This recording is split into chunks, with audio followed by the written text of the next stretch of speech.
ডাকসু নির্বাচনে গেল দুদিনে ভিপি পদে 5 জন সহ মোট 20 জন মনোনয়নপত্র নিয়েছেন বলে জানিয়েছেন ডাকসুর প্রধান রিটার্নিং কর্মকর্তা মোহাম্মদ জসিমউদ্দিন।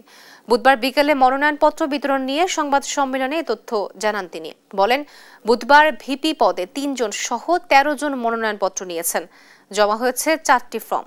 আর হল সংসদ নির্বাচনে এ পর্যন্ত 18 জন মনোনয়ন নিয়েছে বলে জানান প্রধান রিটার্নিং কর্মকর্তা। এ পর্যন্ত আচরণবিধি লঙ্ঘনের কোনো অভিযোগ আসেনি বলেও জানান তিনি।